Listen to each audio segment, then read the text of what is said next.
sí, arrancamos por eso, porque tal vez tenga una conexión, al menos con mi salud mental personal, y la minería. No, quiero decir, en el marco de las discusiones varias en las cuales el sector académico interviene, tal vez esta de la ley 128/20, no sé, si digo 128/20 entienden todos, ¿no? ¿Es toda gente de Chubut? Digamos, es No. el último proyecto. No. Ok, lo aclaro rápidamente. La ley 128/20 es una ley de zonificación minera que se introdujo por mesa de entradas en la legislatura chubutense desde el Ejecutivo Provincial en noviembre del año pasado. Luego volvemos sobre este tema. Pero bueno, este es un tema, decía, que la verdad es que se ha llevado a ámbitos de discusión y de trabajo para nosotros en el ambiente científico, a los cuales no estamos acostumbrados, donde, entre otras cosas, hay una actividad muy intensa de medios de comunicación, con una agenda claramente por un lado o por el otro, una discusión muy binarizada, incluyendo ataques de todo tipo cibernéticos, por suerte, de trolls y este tipo de cosas, entre los cuales se incluyen las intervenciones en Zooms, de los cuales el link está circulando con cierta antelación y qué sé yo. Es la primera vez que hago esto, pero en nuestra institución hace poco tuvimos 2 o 3 invasiones, no son necesariamente hackers de sesiones de Zoom, y nada, estamos tomando ciertos recaudos a la hora de hacer estos Zoom. De todas maneras, digamos, estamos todos y todas acostumbrados a estas épocas donde a veces la reflexión y las opiniones reposadas son cada vez menos frecuentes, lamentablemente. Yo voy a volver sobre este tema al final de mi charla. Si quieren, les empiezo a compartir pantalla para explicar primero una cosa, que tiene que ver con esto que acabo de decir también. Lo que voy a presentarles no es propiedad intelectual mía, lo estoy presentando más como autoridad de una institución cuyos integrantes sí tienen la generación académica de lo que les voy a mostrar, pero como venimos trabajando hace mucho tiempo en este tema, ellos han preparado esta presentación y la estamos usando en distintos foros para explicar la dimensión ambiental y social de la zonificación minera, el impacto medioambiental, y tratar de cerrar. La charla tiene 3 partes, voy a ir muy rápido, no va a ser soporífera, espero. Primero, explicar la dimensión ambiental del problema, segundo, la dimensión social, y terminar con un ejemplo cercano, si se quiere también patagónico, que es el de las salmoneras o la salmonicultura en Tierra del Fuego, de la cual tuvimos noticias en las últimas 24 o 48 horas, como un ejemplo, un paradigma que estamos enfrentando como sociedad, que tiene que ver con el modelo de desarrollo económico a llevar adelante. Entonces, Perdón, ¿salmonela te referís a la bacteria o estás hablando de otra no, cosa? salmonera con R, son emprendimientos de cultivo de salmón en el estrecho en el canal de Beagle. Al final Salmonela, después, gracias. Está bien, al entendía final les salmonela. contesto. Es Entendí lógico, salmonela como la bacteria, por eso me confundía. yo les Está bien, tengo más gracias. miedo a la salmonela bacteria que a la salmonera emprendimiento. Pero bueno, hablemos de eso al final. Nada, nosotros internamente, obviamente, el Centro Nacional Patagónico es una institución multidisciplinaria del CONICET, con institutos en Puerto Madryn, en San Antonio Este y en Comodoro Rivadavia. Y en agosto del 2018 ya el tema empezó a cobrar notoriedad en nuestra sociedad y empezamos a recibir una especie de, ¿cómo decirlo?, de demandas de información de distinto tipo, principalmente de distintas asambleas ambientalistas de Chubut, pero también de la Defensoría del Pueblo. Y en ese marco, en octubre del 2018, se crea una mesa interna, que es la Mesa Técnica de Zonificación Minera, y se crea en nuestro consejo directivo, se hacen talleres internos convocando a distintos especialistas, se empieza a salir a los medios ya en febrero del 2020 con las primeras conclusiones de ese taller.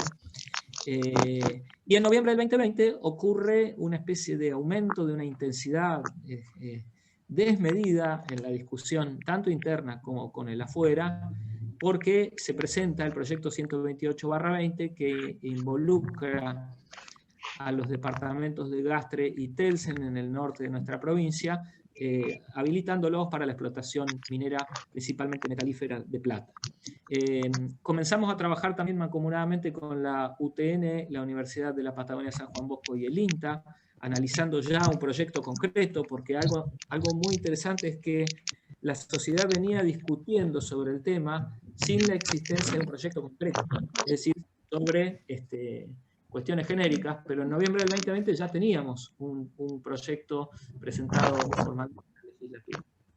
En fin, ahí viene una serie de idas y vueltas con el Ejecutivo Provincial, que la verdad es que ya a esta altura son anecdóticas, pero se nos invita a un debate que nuestro propio Consejo Directivo declinó asistir por el formato, la velocidad del debate al cual se nos invitaba, y se presenta un informe, que es ese cuadradito que está marcado en verde, en febrero del 2021, en el medio del tratamiento de la ley, un informe que yo ahora les voy a expandir un poco, y en fin, se rechaza el proyecto de ley de Iniciativa Popular, que es un proyecto antagónico, totalmente antagónico al 128/20, es rechazado, hay amparos, en fin. La ley, el estado parlamentario hoy de la ley es que no ha tenido dictamen de mayoría en la Comisión de Medio Ambiente y Desarrollo, por lo tanto no entró a recinto para su tratamiento, pero podría tener un dictamen de mayoría en cualquier momento y ser tratado.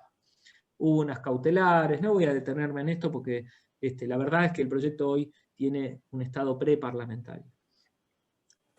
En cuanto a nuestro informe, la mesa, nosotros tenemos cada día, por suerte, lo digo con mucha alegría, una especie de cultura institucional cada vez más interdisciplinaria. Lo voy a decir muy simple. Cuando recibimos una demanda del exterior, nosotros, el CONICET en general y el CEMPAT en particular, no somos órgano de aplicación de ninguna ley. Nuestro rol institucional en la sociedad es poner a disposición de las autoridades que sí tienen en sus manos la aplicación de la ley, información de tipo científica y técnica. Entonces, con este marco institucional bien delimitado, nuestra mesa fue conformada con un tono interdisciplinario. Yo creo que un gran problema acá y un gran exponente de la falta de diálogo entre sectores, uno de los ítems es este. Este no es un asunto privativo de los geólogos especialistas en minas o de los ingenieros en minas. Este es un asunto que atraviesa a la sociedad toda en su conjunto y nosotros creemos que ya dentro del campo científico son distintas las disciplinas que pueden acudir a brindar información técnica para un análisis serio de este proyecto de ley. En fin, por eso el subtítulo es Una mirada interdisciplinaria. Esta mirada interdisciplinaria puede ser clasificada a su vez en una dimensión ambiental que tiene como ejes la disponibilidad del agua, la minería y el uso de reservas de agua en el contexto de cambio climático y escasez hídrica, la vulnerabilidad ambiental en un marco de certificación de cambio climático y lluvias extraordinarias, y la gestión ambiental, esto es, cuáles son las prioridades para la gestión del suelo y el agua en el abordaje de problemáticas socioambientales complejas en la provincia del Chubut.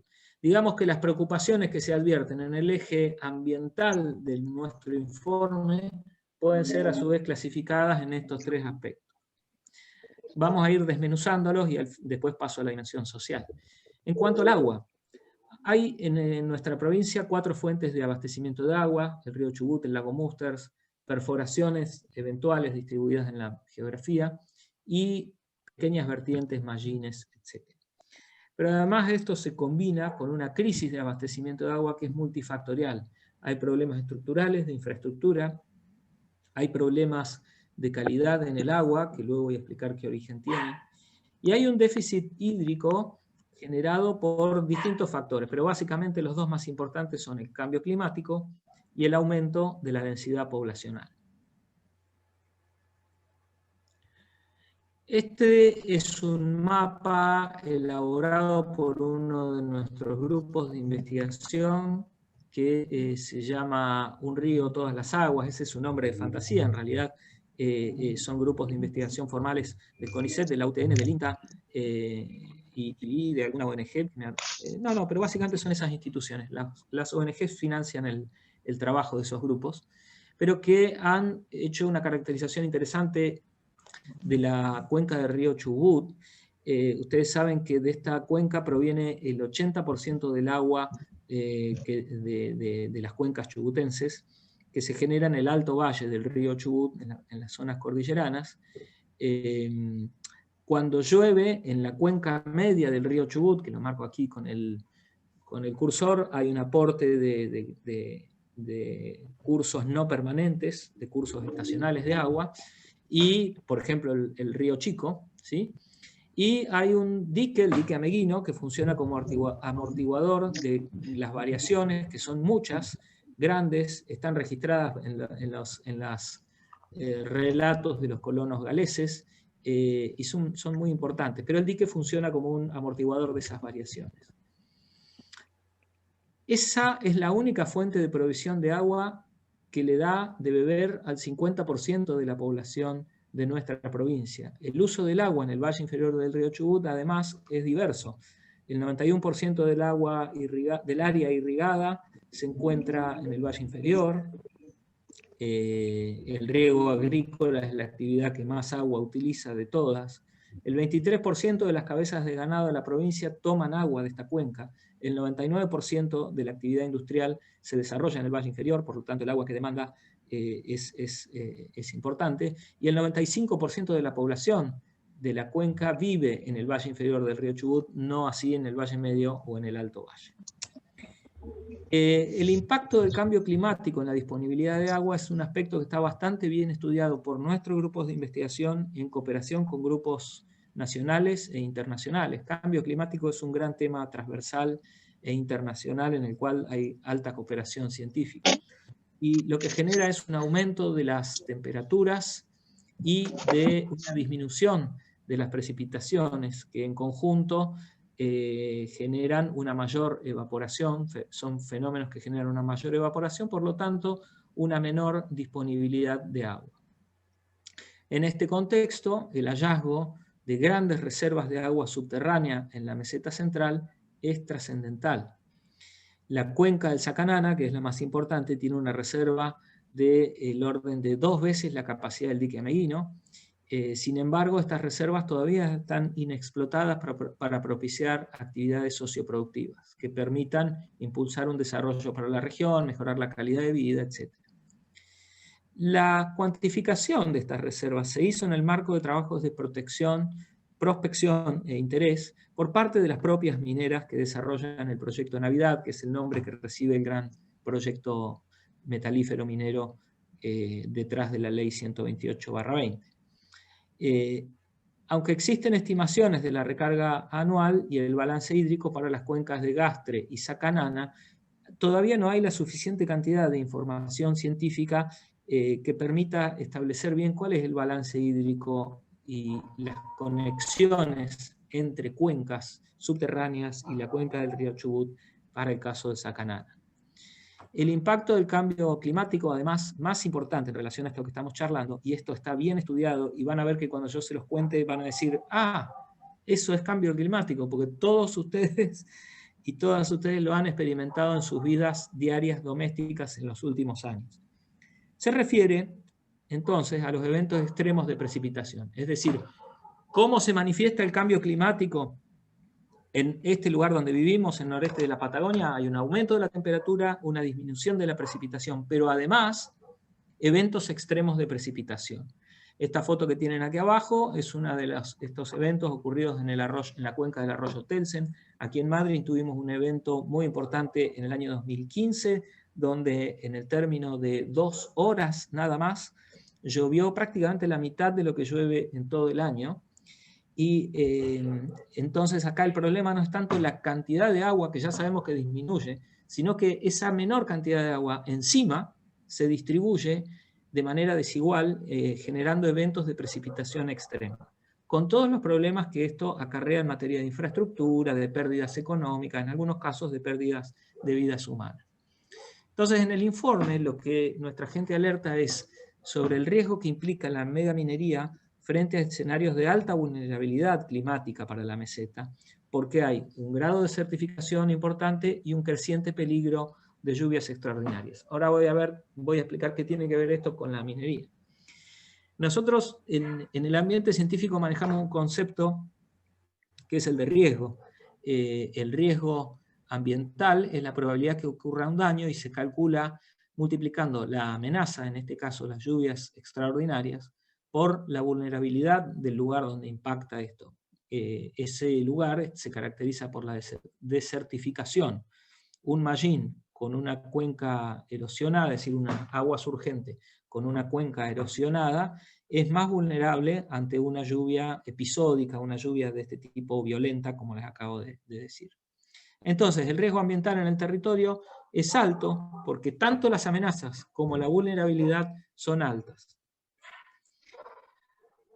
La desertificación, hablemos un poco de esa vulnerabilidad. La desertificación ha significado la reducción de la cobertura de la vegetación, el deterioro y la pérdida de suelo en las partes altas de las cuencas. Esto ha producido un gran aumento del escurrimiento superficial y la formación de grandes cañadones, de grandes cuencas subsidiarias. Esta imagen satelital que ven aquí es la del arroyo Telsen, incluido dentro del proyecto de zonificación minera. Es aquí este arroyo que se ve aquí, y toda su área de influencia. Ese arroyo está rodeado, esa cuenca está caracterizada por extensas áreas de suelos muy erosionados y muy vulnerables frente a lluvias extraordinarias. Es decir, las lluvias extraordinarias ya de por sí representan un riesgo, pero una cosa es una lluvia extraordinaria en un suelo saludable y otra cosa es en un suelo vulnerable. En fin, no voy a entretenerme con muchos datos duros. La lluvia del 7 y 8 de abril de 2014 está graficada aquí, es parecido a lo que pasó en Madrid en 2015. En 28 horas cayeron 194 milímetros. El promedio anual para ese mismo lugar es de 180 milímetros.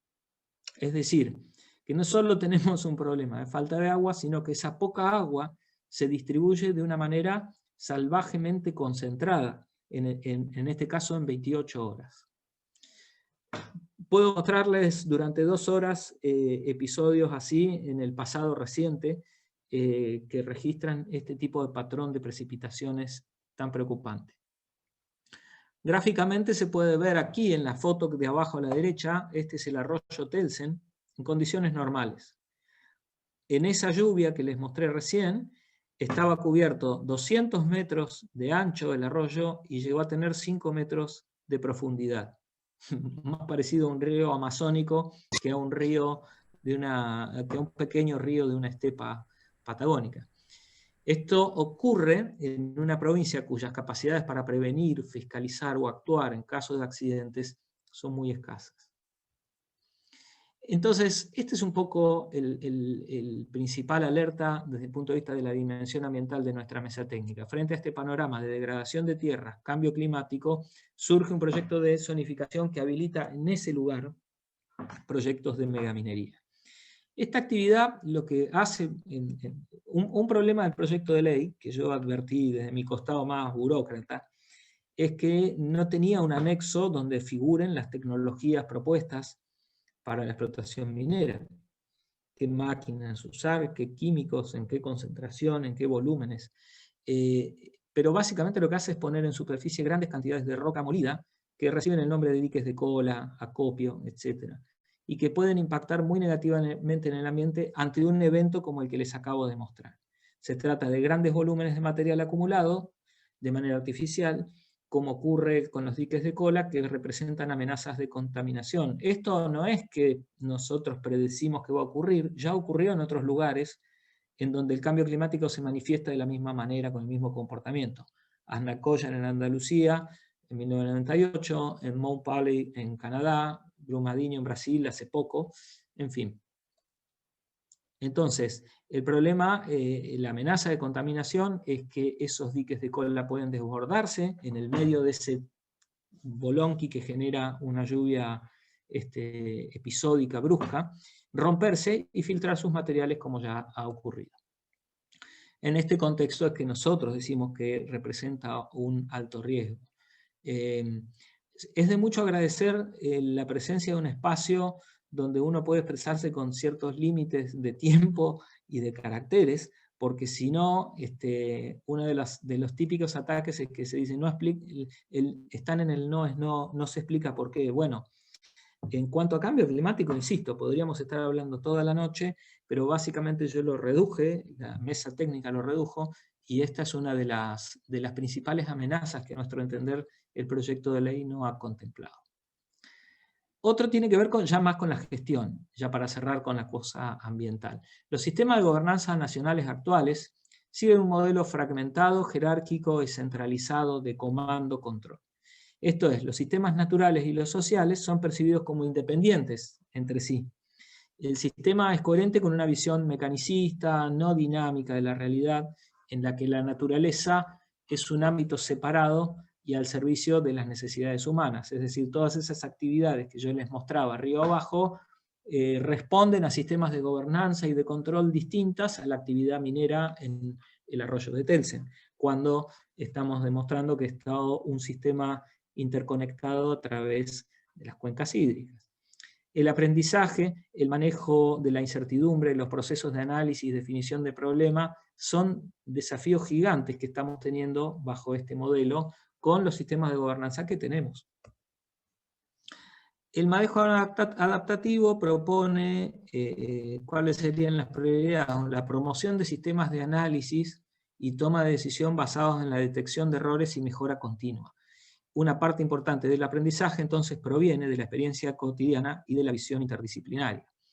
El ámbito científico entonces deja de ser un mero proveedor de información, que es lo que estamos haciendo nosotros ahora con este informe, con esta charla, y se involucra activamente en los procesos de toma de decisión y de evaluación de los mismos. Para esto es necesario crear nuevas instituciones que no respondan a las lógicas de gobernanza que mostraba en la diapositiva anterior. Por ejemplo, una agencia federal minera, por decir algo, por nombrarla o bautizarla de alguna manera, donde los científicos estén allí no solamente brindando información, sino contribuyendo en la toma de decisiones, en la contralor, en la protocolización, etc. Acá tenemos un problema de gestión, un problema de política institucional y de diseño institucional que es hermoso para debatir y que probablemente les impacte a ustedes también en los sistemas de salud, etc. Es decir, que los organismos estatales entonces no cuentan con recursos económicos, tecnológicos ni humanos, y yo agregaría acá, ni fueron diseñados adecuadamente para pensar, estudiar y ejercer controles sobre estas actividades de gran escala y sus impactos. Algunas acciones sencillas que nosotros sugerimos a la legislatura es fortalecer algo que ya existe, que es la Red Provincial de Desertificación, que viene trabajando en la Ley de Conservación de Suelos y en la reactivación del organismo de aplicación, que es la Dirección Provincial de Conservación de Suelos. A los chubutenses que están conectados les apuesto lo que quieran a que no sabían que existía una dirección así en el organigrama provincial. Bueno, existe. Y la puesta en funcionamiento de los comités de cuencas, que son organismos con otro tipo de gobernanza, que están viendo la cuenca como un sistema unificado, donde hay no solo la mirada del ambiente y de la naturaleza, sino también de las actividades económicas que dependen de la cuenca. Bueno, en este contexto, y ya para cerrar esto, la dependencia del Estado de los capitales privados, intereses mineros, sobre una estructura preexistente de gobernanza débil y fragmentada de los recursos naturales es lo que genera esta luz de alerta que nosotros prendemos, ¿no? El entrecomillado es porque está tomado directamente del informe que les mencionaba, que está disponible en nuestra página web. En cuanto a la dimensión social, esto voy a ir más rápido. El informe técnico lo que dio visibilidad es al carácter eminentemente social de la problemática. Es decir, otro problema que se dio aquí es pensar que esto se puede dirimir en una comisión parlamentaria con técnicos de una única disciplina, cuando en las calles la gente está opinando y manifestándose, ya sea para un lado y para el otro. Hacer la vista gorda y mirar para otro lado ante esto es un error, al menos una falencia política. discutir la distribución de la renta, los daños ambientales del extractivismo, las formas de manejo de agua, pónganle el nombre que quieran a todo esto, es afectar intereses y dinámicas de vidas concretas de personas y sectores. No importa de qué lado del River Boca se pongan, esto que acabo de decir vale para una persona que está a favor de los emprendimientos mineros, tanto como para quien está en contra. En el marco de las relaciones de poder, la configuración de posiciones revela una gran heterogeneidad y dinamismo a considerar. Sectores que un día están a favor del proyecto y otros, y al día siguiente no, etcétera, etcétera. Al tiempo que se evidenció una incidencia de la voluntad empresarial sobre las capacidades legislativas y ejecutivas del Estado, el sector minero pasó a presentarse discursivamente como promotor del empleo, el desarrollo de las áreas rurales y las políticas sociales, desplazando a quien debería ser el actor natural aquí, que es ni más ni menos que el Estado provincial. Se expusieron las omisiones e indefiniciones conceptuales del proyecto 128/20. Hay ausencia de nociones clave como territorio y territorialidad e imposición unívoca de ideas como desarrollo, recursos y sustentabilidad, que al menos en nuestro ambiente científico son súper discutidas, y hay congresos enteros y academias distintas que chocan, y no, nadie da estos tres conceptos como cerrados, ¿no? De hecho son materia de alto debate. En diálogo con sectores sociales y referentes advertimos que hay procedimientos y plazos de consulta y participación que no se cumplieron, asambleas populares, etc., que sí hemos visto en nuestro país en el tratamiento de leyes muy importantes como la interrupción voluntaria del embarazo o la ley de medios en el pasado reciente. Es decir, no es que nuestra sociedad no tenga la gimnasia para participar de ese tipo de asambleas y discusiones. Por otro lado, algunas cosas que no cerraban bien en relación al convenio 169 de la OIT, que es la consulta a las comunidades indígenas. En fin, en la dimensión social nosotros arrojamos 6 preguntas o desafíos, que es desarrollar estudios sistemáticos y en profundidad que primero permitan conocer, caracterizar quién vive en la meseta, sus necesidades, sus demandas, sus modos de integración regional, sus redes comerciales, sociales, etc. Propiciar la discusión sobre modelos de desarrollo, conocer las estrategias existentes que ya vienen con un arraigo y un folclore muy importantes a la hora de pensar el desarrollo productivo, las prioridades de los proyectos sostenidos en los ámbitos familiar y comunitario, como la agricultura, la venta de carne, el turismo. Analizar con otros actores los distintos aspectos de la iniciativa popular, que era la contracara de la 128/20. Repensar el rol del sector científico, esto que les mencionaba, ¿solamente somos proveedores de información o deben crearse instituciones que nos convoquen, pero con un objetivo específico, como puede ser toma de decisiones? Un ejemplo de otro campo es el INIDEP. El INIDEP está lleno de científicos, Instituto Nacional de Investigación y Desarrollo Pesquero, pero en vez de opinar esos científicos y proveer información, lo que hacen es establecer la tasa de pesca de merluza y langostino, por ejemplo. Es decir, tienen la misma formación que un biólogo pesquero del CENPAT, pero día a día van a trabajar con otro objetivo institucional. Identificar las carencias y vacancias de distintas perspectivas, y profundizar la discusión sobre las formas de interacción con otros actores sociales locales, el Estado en sus distintos niveles, los cuerpos legislativos, etc. Cierro esta charla mostrando 2 hilos de Twitter para dejar preguntas abiertas, que están tendientes estas preguntas a salir del River Boca, porque me parece que un gran problema que tenemos con estas discusiones sobre los modelos productivos, ambientalismo versus desarrollismo, llámenlo como quieran, es que están binarizadas. Hay un binarismo y hay una compulsión y una presión constante de formadores de opinión y medios de comunicación para ponerse de un lado o del otro. Son 2 personas que yo respeto mucho. Daniel Steingart no me acuerdo, disculpen, en qué universidad del conurbano, pero es un colega muy, muy respetado y respetable, especialista en desarrollo económico. Y ayer tuiteó, vieron que ayer se prohibió la salmonicultura en la provincia de Tierra del Fuego. Y dice, ayer la provincia de Tierra del Fuego prohibió la salmonicultura. Voy con algunos datos y reflexiones. Es cortito, pero está bueno leerlo. Argentina es importadora de salmón, todo viene de Chile. Es decir, nosotros comemos salmón rosado, pero viene de Chile, donde la actividad está muy desarrollada, y en los últimos 12 meses importamos 45 millones de dólares, que es una cifra récord en la importación de este pescado. Junto con las bananas, el café, el cacao, la carne porcina, la palta y las almendras, está dentro de los alimentos que más importamos, porque nosotros, a pesar de que damos comida a un montón de gente, también importamos algunos ítems que nos gusta comer.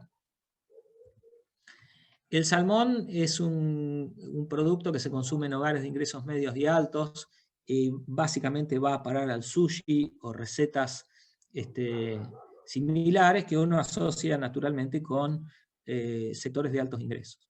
¿Qué países son productores de salmón? Bueno, en Latinoamérica básicamente es Chile. Obviamente Noruega, los países nórdicos por una cuestión tradicional lo son, pero nosotros le compramos a Chile, nuestro vecino.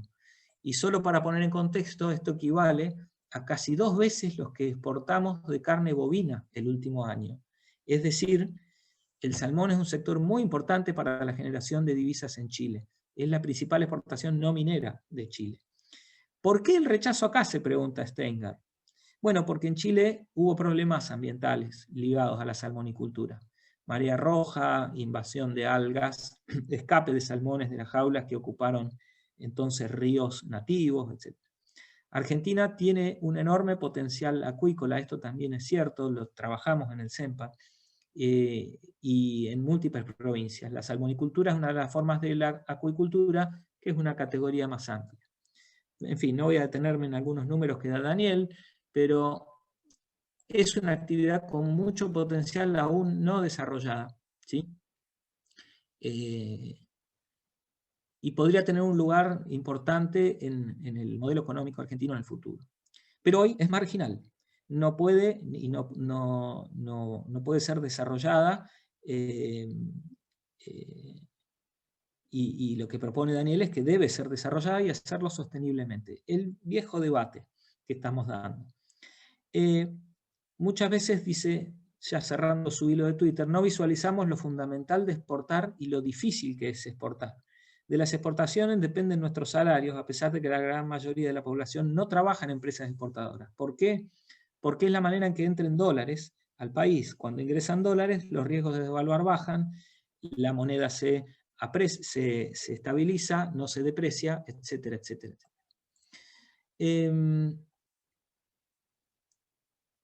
Dice, respecto a Tierra del Fuego, y acá es donde uno coincide, no puede no coincidir con Daniel, hubo un ámbito, un espíritu de festejo con la aprobación de la ley. Pero detengámonos a pensar si es bueno festejar la prohibición de una actividad productiva. Es decir, si mañana festejamos una actividad productiva mucho más cercana a nuestra cotidianeidad, supongamos la fabricación de coches, ya no se pueden fabricar más coches en Argentina, ¿lo festejaríamos? Más allá de que la industria automotriz contamine, no contamine, sea deficitaria, superavitaria, de tantos más o menos puestos de trabajo, uno no lo festejaría. Estoy apelando a la cuestión más psicosocial. Ustedes saben más de esto que yo. Y dice Steingart, mucho menos festejarlo cuando tenemos índices de pobreza y todos los bolonquis económicos y de exclusión que ya sabemos. Discutamos estándares, controles estatales, regulaciones, zonificaciones, rentas. Es decir, Daniel Steingart intenta salir del binarismo desde el desarrollismo. Él es un desarrollista, un industrialista. Pero dice, salgamos de este lugar porque no es productivo. Ahora voy a mostrarles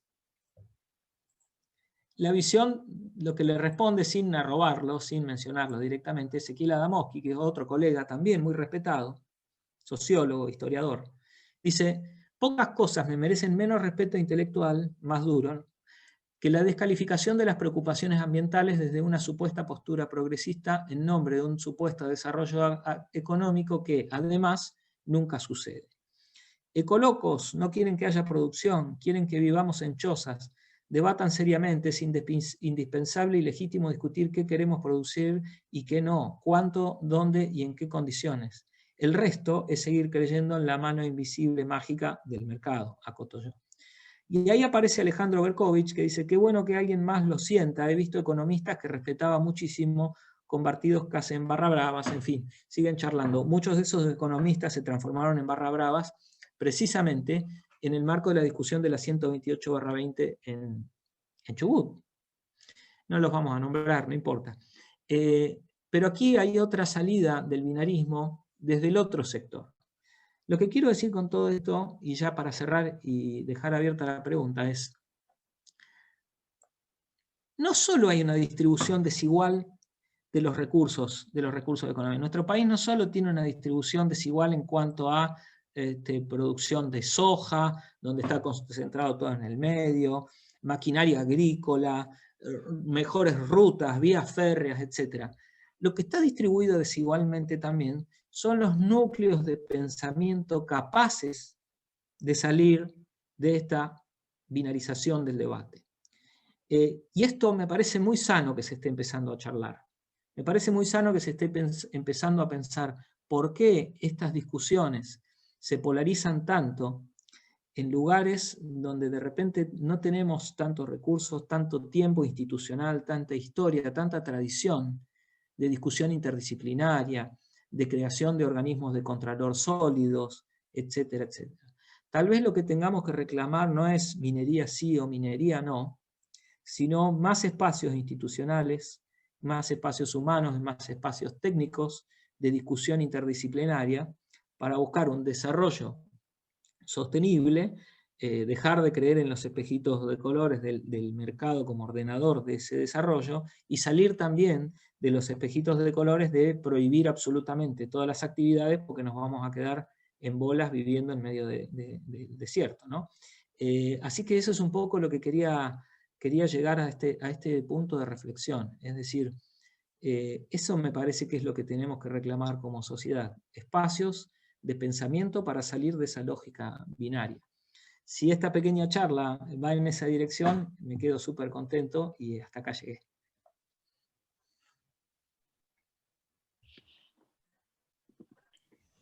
Sí, va en esa dirección. Perdón, no sé quién estaba hablando porque no llego a ver. Ahí está. Nora. Sí, no, está bien, Rolando, nada, está bien, Cora, a decir lo que quiera. Yo pensaba, me parece muy interesante tu planteo, Rolando, muy interesante ver dos posiciones, una supuestamente que quiere progreso y la otra supuestamente que quiere defender el ambiente. Claro, no son cuestiones contradictorias, el punto es ver cómo se hace. El punto es ver cómo se hace. No sé si de alguna manera no estamos en condiciones de prohibir todo. Tampoco podemos pensar que los dólares de la economía son los de siempre, los productos primarios. Estamos condenados a exportar solo cuestiones primarias. Y además sabemos que la cantidad de dólares que entran o el producto bruto que determina la calidad de vida de un país no tiene nada que ver una cosa con la otra. Vos podés tener un producto bruto muy, muy bueno y la calidad de vida de la mayoría de la gente está por allá abajo. Entonces tiene que ver todo con una cuestión de equidad, con una cuestión de distribución, con una cuestión racional, que excede completamente el pensamiento binario, como decías vos. Yo creo que es así, por lo menos esa es mi opinión. De todas maneras, te quería hacer una pregunta específica de algo que no sé.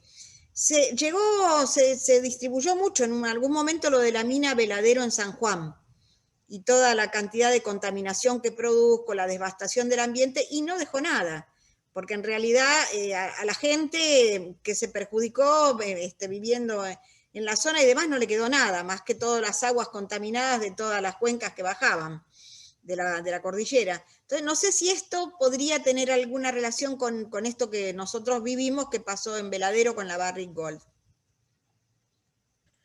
Es una pregunta. Sí, se me escapa desde lo técnico porque vaya uno a saber si estamos hablando de las mismas tecnologías, del mismo impacto ambiental, no lo sé. Lo que sí sé como diferencia, y esto es algo que al menos en nuestro ministerio es un tema que está muy presente, es que no todas las sociedades tienen la misma aceptación con relación a esta actividad. Es decir, probablemente Veladero fue un quilombo y hubo falta de controles y qué sé yo, y probablemente vuelva a ocurrir, etc. pero veámoslo desde el prisma social. San Juan no es una provincia que esté manifestando en las calles por este tipo de cosas, algunas asambleas sí, otras no. Comparado con el modelo Chubut y el modelo Mendoza, hay como provincias que evidentemente no despliegan licencia social, esta es una, ¿sí? No hay sustento social, no hay pie. Y otras donde la actividad, tal vez porque es más antigua, tal vez porque el proceso de instalación de esa industria ocurrió de otra manera, sí parecen tener, al menos no tienen el grado de conflictividad social que tienen acá. Es el caso de San Juan, es el caso de las provincias del NOA con respecto al litio. Fíjense que el litio está imbuido de lógicas de aceptación totalmente distintas al proyecto Navidad. Y ahí se abre otra discusión, ¿no? La presencia de YPF, se creó YPF Litio hace 3 días, es decir, la filial litio de YPF. Bueno, vaya, muchos nos quedaríamos más tranquilos si aquí YPF fuese un actor más importante. ¿Por qué? Por un montón de cosas. YPF forma parte de la identidad patagónica, todos tenemos conocidos trabajando en YPF, es del Estado, está más cerca, no es una multinacional, no se va a ir, podemos ir a las oficinas de YPF y prenderla a fuego, o no, o abrazarnos a las oficinas de YPF. Quiero decir, como uno de tantos factores que suben o bajan los grados de licencia social. Aquí pareciera que se hizo todo para que no haya licencia social. Es decir, si queríamos que no haya licencia social, se hizo absolutamente todo. Con respecto al índice de desarrollo humano, no lo puse en esta charla porque no quería hacer un plomo, pero está muy bien lo que decís, Nora. El índice de desarrollo humano de Amartya Sen, que es el premio Nobel de Economía del año 90 y pico, está vivo todavía. Le dieron el premio Nobel por hacer un estudio a nivel global de índices de desarrollo humano. Y su conclusión y sus papers y demás indican que está relacionado con 3 factores. El acceso a la educación, y ahí hay un aumento lineal. No tengo la diapo acá a mano, pero a mayor educación, no importa, cuanto más educación le pongas, va a responder linealmente el índice de desarrollo humano. Lo mismo pasa con el acceso a la salud, pero no así con el PBI. Con el PBI se llega a una asíntota, de manera tal que por más que el país siga siendo cada vez más rico, si no lo distribuye a través de la educación, la salud y otros factores, el índice de desarrollo no sigue aumentando, que es lo que vos acabás de decir, dicho con un poco más de matemática, digamos. Pero esa discusión tampoco se dio.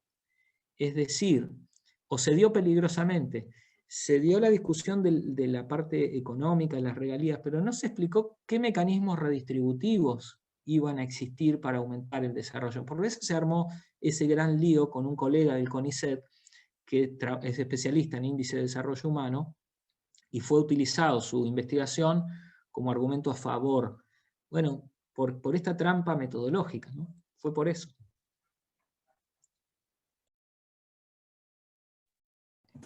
Sí, vamos a dar lugar a las preguntas, comentarios. Lo dejamos a Rolo que se hidrate un poquito. Marcela. Sí, no sé. Primero que me encanta, Rolo, me parece increíble estar donde estamos en el día de hoy, en una sociedad científica como es APSA, y que hace, la última vez que nos vimos, excepto en la calle o en las marchas, estuvimos con la Sociedad Argentina de Pediatría.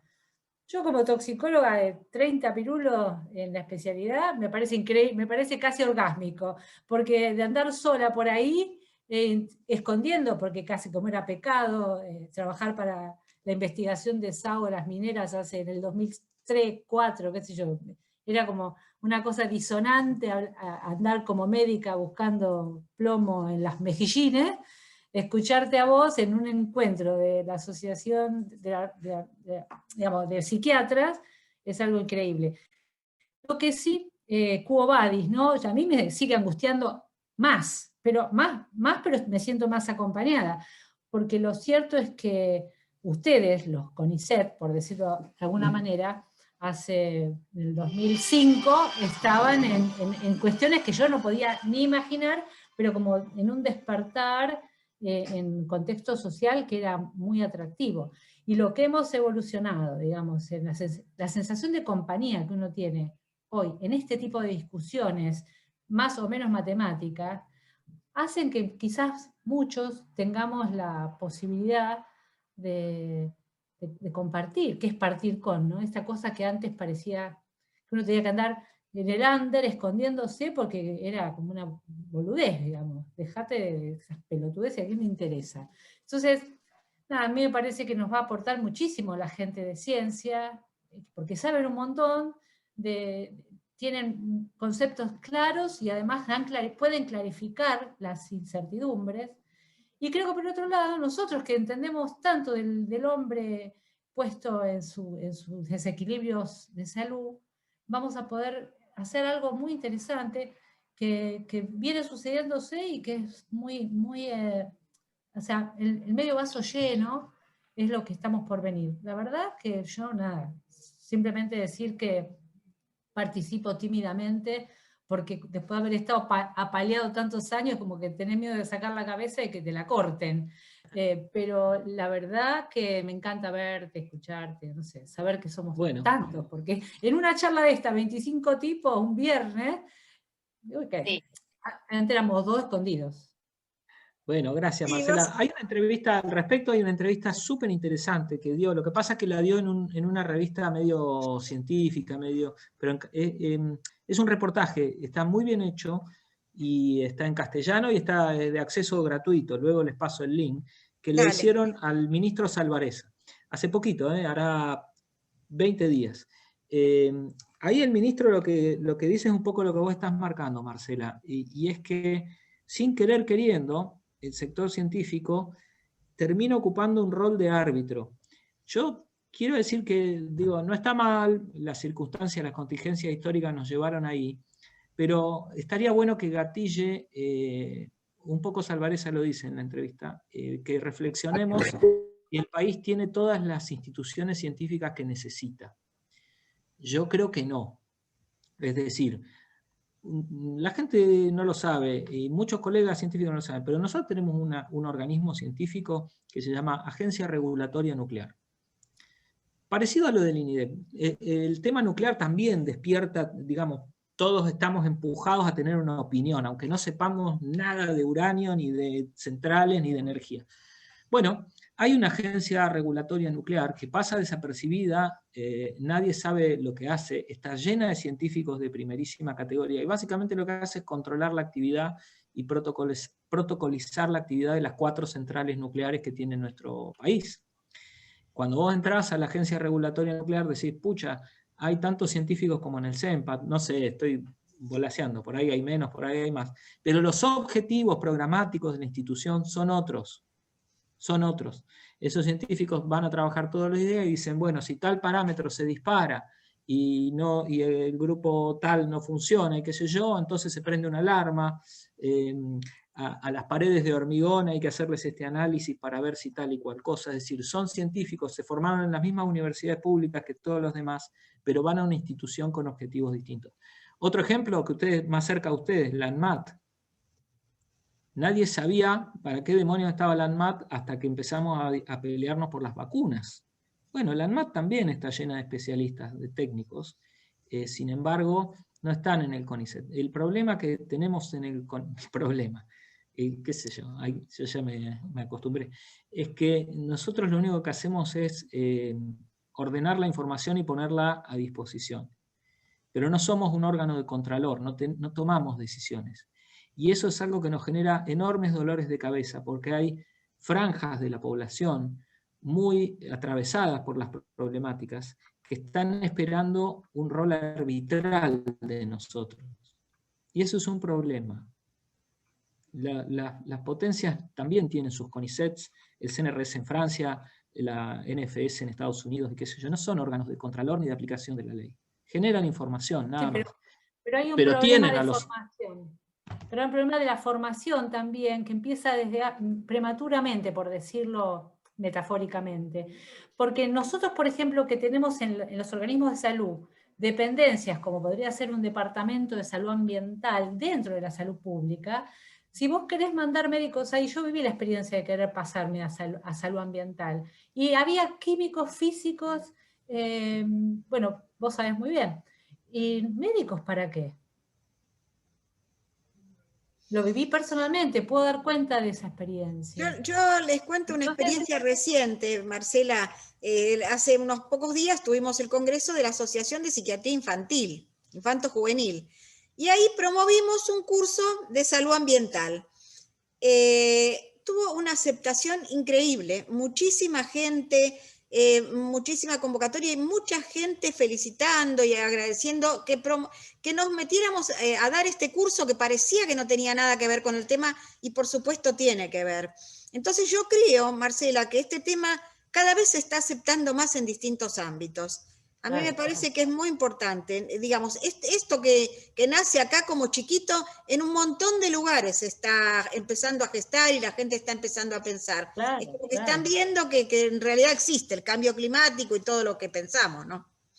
Antes parecía tan lejano, tan para los nietos, quién sabe para quién, y ahora vemos que está acá y ahora.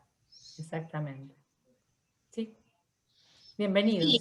Y la validez también me parece de los espacios que empiezan a ocupar las asociaciones civiles, sí, que quizás están como menos contaminadas de cuestiones políticas partidarias, ¿no?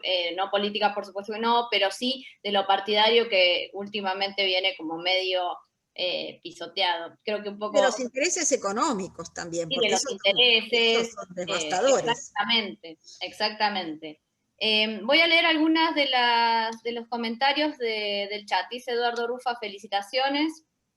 Dice Elisa Esviriglio de Mendoza, súper interesante como mendocina, siento la necesidad de informarme y participar. En esta sociedad bastante pacata se vio un despertar común en materia de medio ambiente que nos sorprendió a varios, gratamente.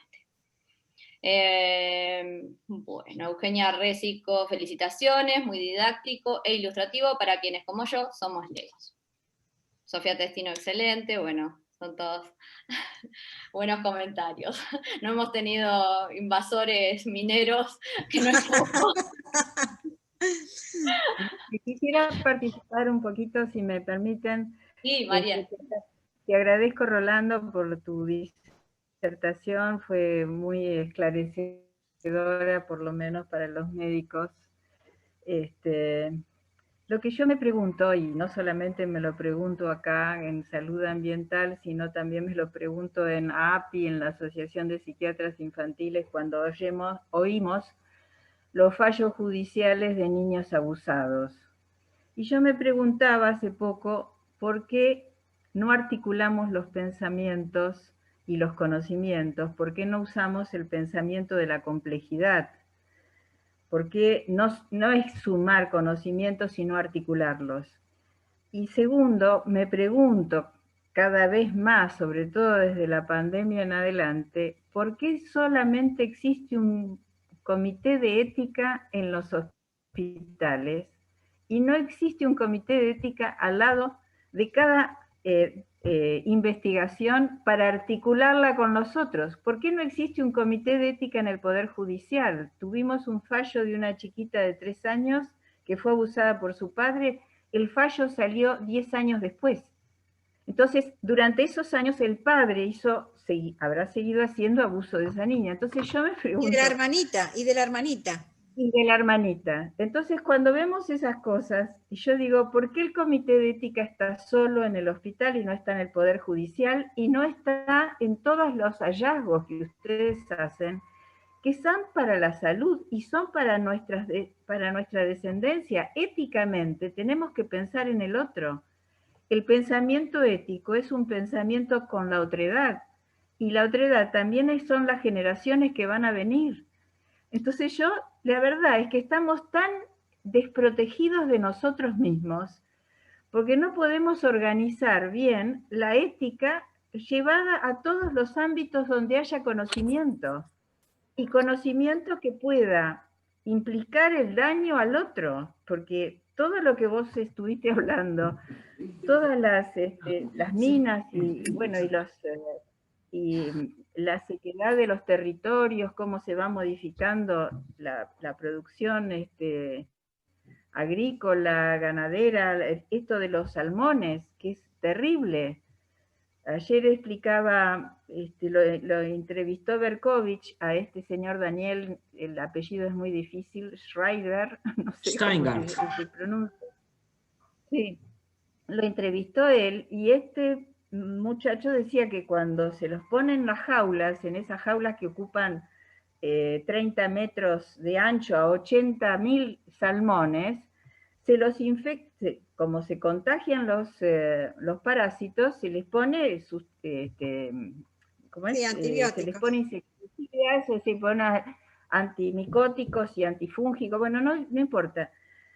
La cuestión es que cuando colmemos esos salmones están plenos de todas esas sustancias. Entonces, cada vez que importamos de Chile, importamos también situaciones dañinas para nosotros. ¿Por qué no importamos de la buena siembra que se hace no se hace en el mar, que se hace en Dinamarca, no sé, en uno de los países del norte? Que se hacen siembras aparte, no contaminan las aguas tampoco, ¿no? Entonces, sí, yo tengo que decir que la problemática de los antibióticos también está con la comida que tenés en este momento en la heladera. Los cerdos, el ganado, las gallinas, todo. Los cerdos especialmente, todo el problema que se dio con China era por el tema de la diseminación de antibióticos. Cuando se empezó de todas maneras, yo insisto, mi esfuerzo denodado en esta charla es salir del binarismo, porque mi obligación es decir también, y bueno, ¿y qué morfa la gente si queremos inclusión? ¿Sí? ¿Cómo hacemos que ir a la carnicería no sea una cosa solo para ricos? Entonces, no importa, yo lo que digo es, no hagamos una charla más de binarismo, sino que pensemos creativamente. Exacto, y lo que vos decías, María Cristina, con respecto a la ética, me parece que va por ahí. Me parece que es la dimensión humana y la dimensión ética la que está faltando, y vos dijiste complejidad. Hay un librito de Rolando García, que es un tipo que fue vicepresidente del CONICET cuando se creó el CONICET. Fue el decano de la Facultad del Sactas la noche de los bastones largos, fue el que sale en la foto con la cabeza sangrando. Él era especialista, casualmente, uno de los primeros especialistas en cambio climático, era Rolando García. Él escribió un libro muy chiquito, que yo se lo regalo a los becarios, que se llama Sistemas Complejos.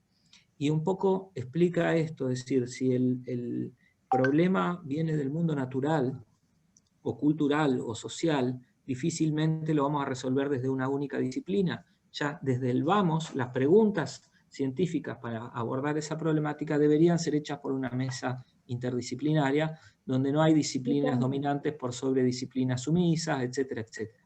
La ética es una disciplina sumisa en el marco, no porque los éticos, los especialistas en ética quieran, sino porque todo está configurado para que sea la disciplina sumisa. Yo agregaría, además del Poder Judicial, a los medios de comunicación. Eso sí que necesitan un tribunal de ética. Sí, pero al servicio claro. Estamos muy influidos por estos daños a los niños que se está haciendo con sentencias muy lejanas al hecho que convocó el juicio, sí, claro, ¿no? Entonces estamos viendo sufrir niños y sufrir familias.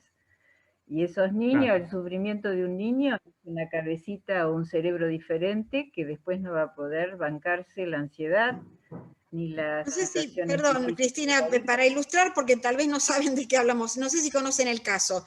Una niña abusada a los 3 años por su padre, se hace la denuncia, el juicio dura 10 años, después, en el interín también abusa de la hermana, 10 años después sale el fallo, y lo condenan a hacer un trabajo comunitario de comprar 10 litros de leche por año, por mes, no sé cuánto, para donar a no sé dónde.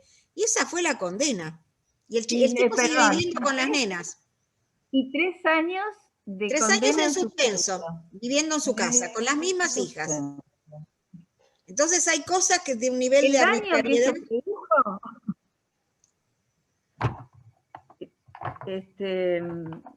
Bueno, el que trabaja también el pensamiento de la complejidad es alguien que nosotros seguimos mucho con Nora en nuestro capítulo de violencia, es Edgar Morin, que ahora el 8 de julio cumple 100 años, y él escribió La Méthode, que es un libro, son varios tomos sobre el pensamiento complejo. Y creo que Rolando García lo habrá tomado de él porque era coetáneo, ¿no? Eran compinches, se conocieron, sí, se conocieron y aparentemente se llevaban bastante bien. Sí. Sí, sí. Bueno, les agradezco a todos y a vos, Rolando, enormemente ojalá que sigamos conectados, ¿eh? Porque la salud ambiental también es la salud mental. Si yo sé que no hago nada por estas situaciones tan dramáticas y yo no estoy haciendo, digamos, un comité de ética sería el intentar una vacuna. Comité de ética también en los lugares de producción de alimentos que lo único que hacen es arruinar la salud de la población, ¿no? Como estos chiquitos que comen esas frituras que están todo el día, esas bolsitas llenas de no sé cómo se llaman, sí, de alimentos palatables, digamos, están desarrollados para aumentar el consumo de los alimentos y no para generar una alimentación saludable. Sí, la ética puede atravesar hasta el programa Precios Cuidados. Me tocó participar, mirá, en una charla sobre Argentina contra el hambre, y se dio una discusión ética, y es si la Coca-Cola tenía que estar en Precios Cuidados. No. No sé. Mi respuesta es no sé. No voy tan rápido. ¿Por qué? Porque la Coca-Cola también es un símbolo de inclusión. Entonces sí, claro, está llena de azúcares, es una porquería. Está claro que no tenemos que tomar Coca-Cola. Sin embargo, tomar Coca-Cola te hace parte de un club. Entonces, queda abierto el debate. No me interesa cerrar ningún debate, sino abrirlo. Pero yo creo otras bebidas u otra situación que me haga formar parte del club y no la Coca-Cola, porque si no soy esclavo. Porque vos sos como Cora, te gusta el champán. ¡Delaten acá! Estamos de acuerdo, en eso estamos de acuerdo. Aparte, lo importante es el Fernet, no la Coca-Cola. Pero bueno. Voy a seguir con las preguntas, así ya vamos cerrando, perdón, con los comentarios, así ya vamos cerrando, porque bueno, nada, se está haciendo como muy largo el Rolo.